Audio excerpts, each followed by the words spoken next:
रसोइये इतने तेज काम करते थे कि चम्मचों की खनक दूर तक सुनाई देती थी। उस दिन राजा भोज का मूड बड़ा मस्त था। उन्होंने ऐलान किया, राजा भोज, आज हम नाश्ता कुछ नया करेंगे। रोज की वही पूरी कचौरी से अब ऊब गया हूं। कुछ हटके चाहिए।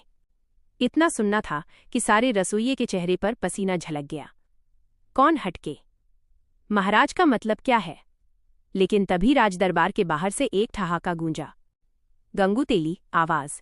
अरे महाराज, हटके नाश्ता तो बस गंगू तेली ही बता सकता है। ये आवाज किसी और की नहीं बल्कि पूरे मालवा में मशहूर गंगू तेली की थी, जो अपने तेल के धंधे से ज्यादा अपनी मजाकिया बातों के लिए जाना जाता था। सिर पर पीली पगड़ी, कंधे पर तौलिया और हाथ में तेल का लोटा, जैसे हमेशा तैयार हो किसी का सिर चिपकाने या हंसी छुड़ाने के लिए। गंगू दरबार में घुसा, हाथ जोड़कर बोला, गंगू तेली, जय हो तेलनाथ महाराज।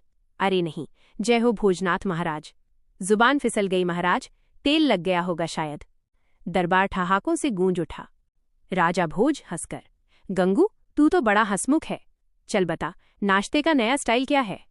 गंगू ने कान खुजाया, फिर बोला, गंगू तेली, महाराज, नाश्ता ऐसा होना चाहिए जो खाकर पेट नहीं, आत्मा तृप्त हो जाए। बस मेरे साथ चलिए। राजा भोज, कहाँ? गंगू तेली, घूमने महाराज। असली नाश्ता वहीं मिलेगा जहां लोगों की हंसी और भूख दोनों साथ साथ मिले। गंगू राजा को अपने गांव तेलीपुर ले गया। गांव के बीचों बीच उसका ठेला लगा था। ठेले पर लिखा था, तेल में तले विचार, स्वाद में शानदार। राजा ने देखा कि लोग लाइन में खड़े हैं और गंगू के ठेले पर कुछ अजीब बन रहा है। गोल आकार के पकवान जो बाहर से कुरकुरे और अंदर से नरम थे। राजा भोज, ये क्या है? गंगू तेली, महाराज, ये है तेली टिक्की। इसमें आलू कम, हंसी ज्यादा है।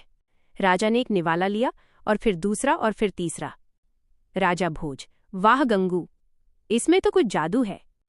गंगू तेली, तेल में पकाया गया हर चीज सीधे दिल में उतरती है महाराज, पर असली नाश्ता तो अभी बाकी है। गंगू राजा को एक झील के किनारे ले गया जहां कुछ औरतें कपड़े धोते धोते हंसी से लोटपोट थीं। राजा भोज, ये क्या चल रहा है? गंगू तेली, महाराज, यहां लोग नाश्ते के बाद हंसी करते हैं ताकि खाना पच जाए, और हंसी से बढ़कर पाचन कौन सा इलाज है? राजा भोज, सच कहा गंगू, तू तो बड़ा बुद्धिमान निकला। गंगू तेली, तेल में तला दिमाग भी कभी कभी चलता है महाराज। अब दोनों पहुंचे बकरू हलवाई की दुकान पर। बकरू अपने आप में एक नमूना था। नाक पर लटकी ऐनक, माथे पर बेसन का धब्बा और हाथ में चमचमाता कलछुल। गंगू तेली, बकरू, महाराज के लिए कुछ हटके बना। बकरू हलवाई, महाराज, आज तो तेली जलेबी बनेगी। इसका सिरा गंगू के तेल में और घुमाव मेरी हंसी में है। जब जलेबी तली जाने लगी तो बकरू ने अचानक छींक दी। पूरी जलेबी तिरछी बन गई। राजा भोज हंसते हुए, अरे ये तो आधी हंसी आधी जलेबी लग रही है। गंगू तेली, महाराज, यही तो असली स्वाद है, आधा मीठा आधा मजाक। गंगू ने राजा को एक छोटे से स्कूल में ले जाया जहां बच्चे लकड़ी की पट्टियों पर पढ़ रहे थे। गंगू तेली, महाराज, नाश्ता सिर्फ पेट का नहीं, दिमाग का भी होना चाहिए, इसलिए यहाँ बच्चों को ज्ञान का नाश्ता मिलता है। राजा ने देखा, बच्चे रोटी पर अक्षर बनाकर खा रहे थे। एक बच्चे ने क लिखा, फिर खा लिया, दूसरा ख पर चबा गया। राजा भोज ठहाका लगाकर, वाह गंगू, तूने तो नाश्ते को शिक्षा से जोड़ दिया। गंगू तेली, हाँ महाराज, यही असली स्टाइल है, खाना भी सीखना भी। अब राजा और गंगू दोनों चलते चलते गांव के बाहर पहुंचे। वहां एक वृद्धा लकड़ी के चूल्हे पर खाना बना रही थी। राजा भोज, माँ, क्या बना रही हो? वृद्धा, बेटा, गरीबों का नाश्ता, सूखी रोटी, नमक और सच्चा मन। राजा कुछ पल शांत हो गए। गंगू तेली, देखा महाराज, ये सबसे बड़ा नाश्ता है जो दिल को तृप्त करे। राजा ने रोटी का टुकड़ा लिया और बोला, राजा भोज, गंगू, आज तूने सिखाया कि नाश्ता सिर्फ स्वाद नहीं, अनुभव होता है। गंगू तेली हंसते हुए, महाराज, और अनुभव तभी बढ़िया बनता है जब उसमें थोड़ा तेल और बहुत सारा हंसी का तड़का हो। महल लौटकर राजा भोज ने दरबार में आदेश दिया, राजा भोज, आज से मालवा में हर सुबह हंसी नाश्ता दिवस मनाया जाएगा।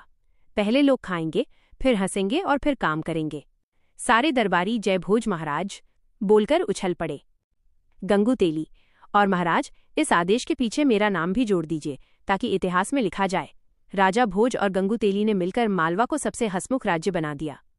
राजा भोज हंसते हुए, गंगू, तू तेल में नहीं, हंसी में तला हुआ इंसान है। और तभी दरबार फिर से ठहाकों से गूंज उठा। राजा भोज मुस्कुराते हुए, आज सच में नाश्ता हटके था, पेट भी भरा दिल भी।